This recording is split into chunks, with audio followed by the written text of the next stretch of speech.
नमस्कार, मैं हूं सत्यपाल और आप देख रहे हैं CWB हिंदी न्यूज। शक संवत 1945, विक्रम संवत 2080। आज ज्येष्ठ माह के कृष्ण पक्ष की चतुर्दशी तिथि और दिन गुरुवार है। तदनुसार अंग्रेजी तारीख 18 मई सन 2023। आइए सबसे पहले एक नजर डाल लेते हैं दिन भर की सुर्खियों पर। हरियाणा में ग्राम सचिव के 2250 व महाग्राम सचिव के 125 नए पद सृजित, जल्द होगी भर्ती, बताएंगे पूरी अपडेट। देश में 10 राज्यों को गर्मी से मिलेगी राहत, अगले 7 दिन तेज हवाओं के साथ बारिश की संभावना। 5 जून को केरल पहुंचेगा मानसून, बताएंगे फुल अपडेट। इग्नू में एडमिशन हुए शुरू, 30 जून तक करे अप्लाई। SC/ST छात्रों के पेरेंट्स की इनकम सालाना 2.5 लाख रुपए से कम होने पर माफ होगी फीस। हरियाणा में नकल रोकने से गिरा बोर्ड रिजल्ट प्रतिशत, शिक्षा मंत्री ने प्रश्न पत्र में QR कोड बताई वजह।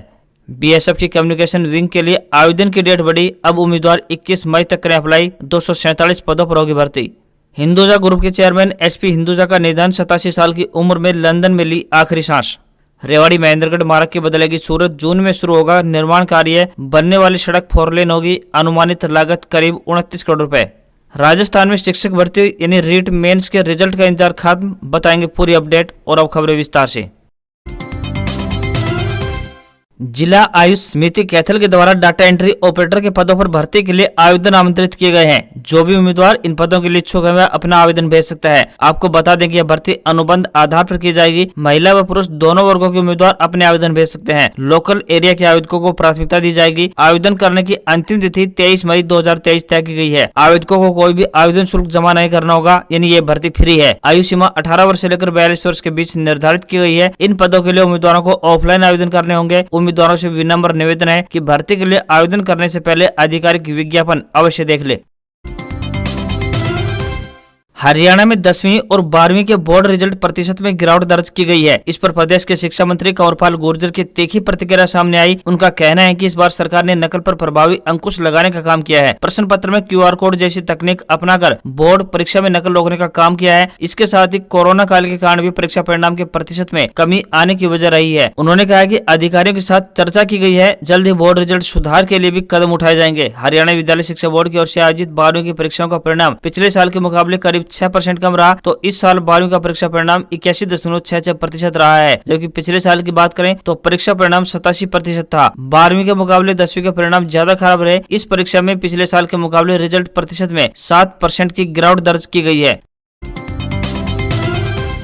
हरियाणा के बिजली मंत्री रणजीत सिंह ने सिरसा में CM के 3 दिवसीय जनसंवाद कार्यक्रम को सफल बताया। साथ ही कार्यक्रमों में हुए विवादों को विपक्ष की सोची समझी साजिश करार दिया। बिजली मंत्री ने बनी गांव की महिला सरपंच नैना जोरड़ के दुपट्टा फेंकने पर कहा कि यह गलत काम है। CM ने हर गांव के सरपंचों को मंच पर बैठाया, सभी की मांगे पूरी की गई। महिला सरपंच ने अपनी मांग रखने के बाद दूसरी बात शुरू कर दी। सरपंच के पति पर धारा 452 यानी घर में घुसकर मारपीट करना के तहत केस चल रहा है। सरपंच ने अपने पति को केस से बचाने के लिए जानबूझकर ये किया ताकि इसका केस ठीक हो सके। मंच पर अपना दुपट्टा फेंकना उचित नहीं था, यह एक सोची समझी साजिश है। उनके परिवार के सदस्यों ने भी इसे अच्छा कदम नहीं बताया। हरियाणा के रोहतक में बुधवार को इनेलो सुप्रीमो एवं पूर्व CM ओम प्रकाश चौटाला पहुंचे। उन्होंने CM मनोहर लाल खट्टर पर उप मुख्यमंत्री दुष्यंत और पूर्व भूपेंद्र सिंह हुड्डा पर तीखा हमला बोला। चौटाला ने भूपेंद्र सिंह हुड्डा पर भाजपा के साथ मिलने के आरोप लगाए। उन्होंने कहा कि दर्ज केसों के कारण वे डरे हुए हैं। जब ओम प्रकाश चौटाला से दुष्यंत चौटाला को दोबारा इनेलो में शामिल करने का सवाल पूछा तो उन्होंने कहा कि हम दुष्यंत को इनेलो में वापस नहीं लेंगे, उसका सभाओं में विरोध किया जा रहा है। पूर्व CM भूपेंद्र सिंह हुड्डा भाजपा के साथ मिले हुए हैं क्योंकि हुड्डा के ऊपर CBI के कई मामले दर्ज हैं। एक मामले में तो फैसला आना अभी बाकी था, लेकिन किस वजह से पेंडिंग पड़ा हुआ है यह बताना मुश्किल है। वहीं प्रदेश को भूपेंद्र सिंह ने कांग्रेस के शासनकाल में सबसे ज्यादा लूटने का काम किया है। हरियाणा के फतेहाबाद जिला में अमरूद उत्कृष्टता केंद्र भुना बागवानी विभाग हरियाणा का एकमात्र संस्थान है जहां पर अमरूद की फसल के कलमी पौधे तैयार किए जाते हैं। हरियाणा कृषि विश्वविद्यालय हिसार के द्वारा तैयार की गई अमरूद की किस्म हिसार सफेदा अमरूद के बाकी सभी किस्मों से पैदावार के मामले में काफी आगे है। हिसार सफेदा किस्म के फल दिखने में मध्यम आकार के रहते हैं तथा बीज की मात्रा कम व बीज काफी नरम होता है तथा गुदे की मात्रा सबसे अधिक पाई जाती है, जिसकी वजह से इस किस्म को ग्राहकों के द्वारा काफी पसंद किया जाता है। इस वर्ष के लिए पौधों की बिक्री अमरूद उत्कृष्ट केंद्र भुन्ना पर शुरू हो चुकी है। हरियाणा के किसान हिसार सफेदा की किस्म के अमरूद के पौधे प्राप्त कर सकते हैं। 100 रुपए प्रति पौधा के हिसाब से पहले आओ पहले पाओ के आधार पर किसान घर बैठे ही बागवानी विभाग हरियाणा के पोर्टल पर जाकर ऑनलाइन बुकिंग करके किसी भी कार्य दिवस में केंद्र से अमरूद के हिसार सफेदा किस्म के उच्च गुणवत्ता वाले अमरूद के कलमी पौधे प्राप्त कर सकते हैं। मानसून के सामान्य रहने की खबर सामने आने पर चिंतित नजर आ रहे देश के किसानों के लिए एक और बुरी खबर सामने आ रही है, जिससे उनकी चिंता में इजाफा होना तय है। बुधवार को केंद्रीय मंत्रिमंडल की बैठक में खाद और उर्वरकों पर सब्सिडी घटाने का फैसला लिया गया है। यानी आने वाले दिनों में खाद के दाम बढ़ने की पूरी संभावना है, जिससे किसानों पर महंगाई की मार पड़ सकती है। सूत्रों के मुताबिक फर्टिलाइजर्स की सब्सिडी में कटौती की गई है। DAP और MOP जैसे फर्टिलाइजर्स पर जो न्यूट्रिएंट बेस्ड सब्सिडी यानी NBS मिलती है, उसमें कुल 35.36% की कटौती की गई है। फर्टिलाइजर्स पर सब्सिडी की नई दरें अप्रैल से सितंबर की अवधि के लिए होंगी। नाइट्रोजन पर अब 22 रुपए 78 पैसे प्रति किलो का बोझ अब किसानों पर पड़ने वाला है। इसी तरह पोटाश पर 8.91 रुपए प्रति किलो का बोझ किसानों पर भुगतना होगा। साथ ही फास्फेट के लिए भी 9 रुपए 79 पैसे की मार प्रति किलो के हिसाब से किसानों को भुगतने को तैयार रहना होगा।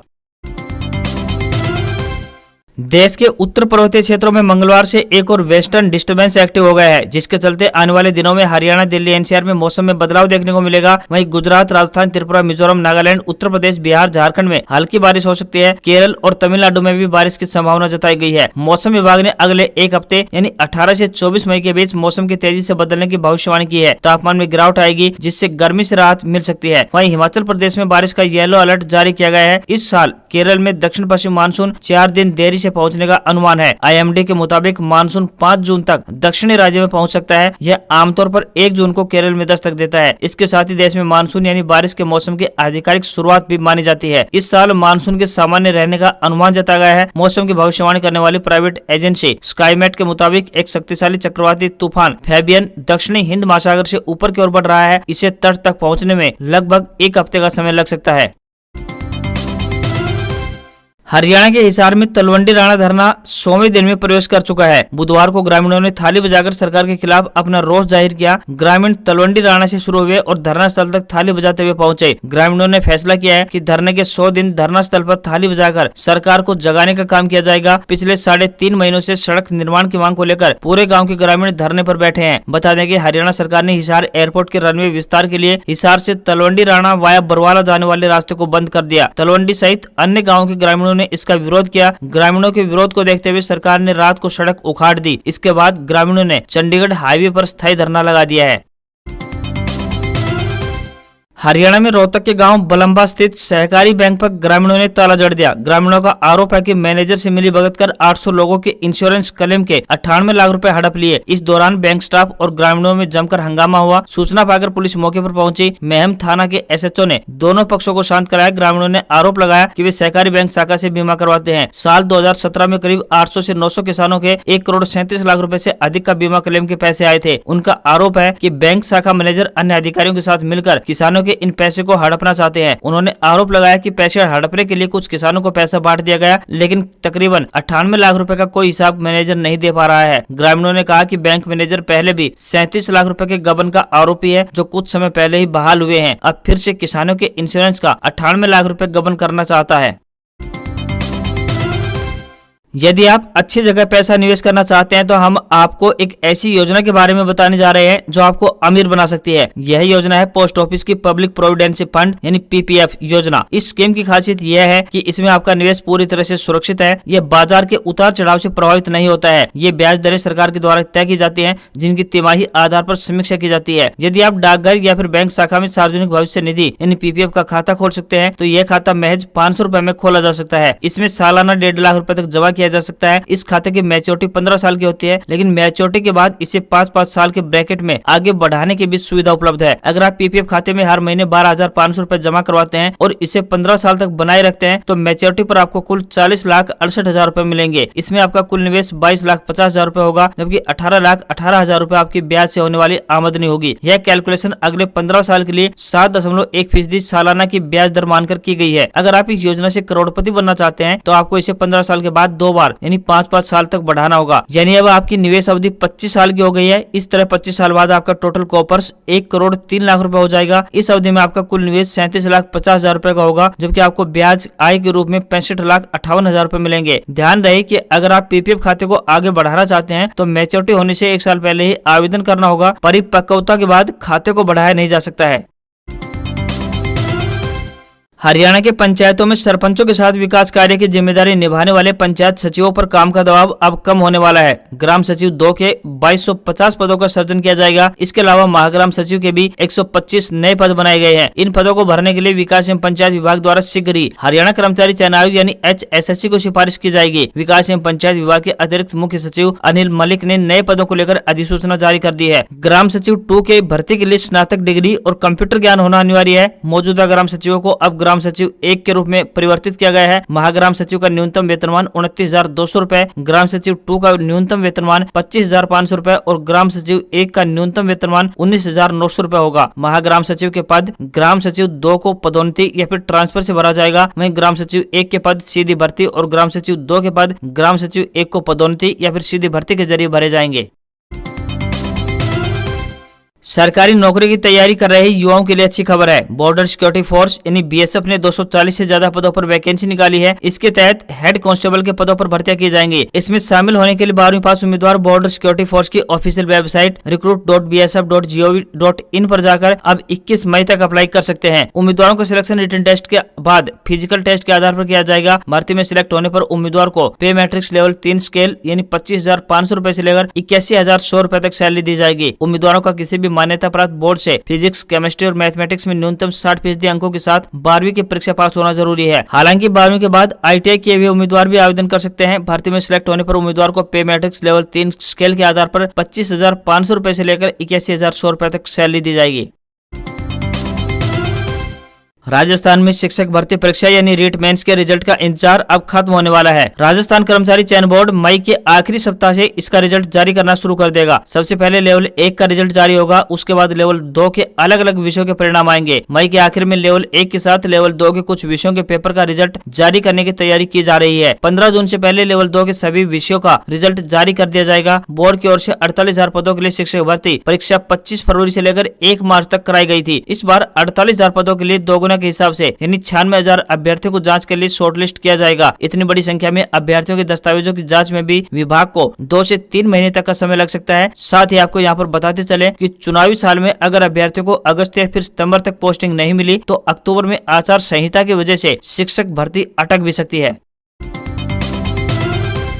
इग्नू के जुलाई सेशन में एडमिशन के लिए आवेदन प्रक्रिया शुरू हो गई है। इग्नू के ग्रेजुएट और पोस्ट ग्रेजुएट कोर्स में एडमिशन के लिए रजिस्ट्रेशन ऑफिशियल वेबसाइट पर जाकर कर सकते हैं। यहाँ एडमिशन की आखिरी तारीख 30 जून है। इग्नू में BA, BSc, BCom के साथ विभिन्न ग्रेजुएट और post graduate diploma, PG diploma और सर्टिफिकेट के 300 से अधिक कोर्स में एडमिशन ले सकते हैं। SC/ST स्टूडेंट्स ग्रेजुएशन के लिए BA, BSc और BCom कोर्स में फ्री में एडमिशन ले सकते हैं। फ्री एडमिशन के लिए स्टूडेंट्स के पेरेंट्स की इनकम 2.5 लाख रुपए सालाना से अधिक नहीं होनी चाहिए। उन्हें सिर्फ 300 रुपए रजिस्ट्रेशन फीस और 500 रुपए डेवलपमेंट फीस देनी होगी। आपको यहाँ पर बताते चलें कि यदि छात्र एडमिशन के लिए आवेदन और फीस का भुगतान कर चुकने के बाद इसे निरस्त करना चाहते हैं तो कर सकते हैं। इसके लिए सिर्फ रजिस्ट्रेशन फीस कटेगी, बाकी फीस वापस कर दी जाएगी। 30 दिन के बाद फीस वापस नहीं होगी।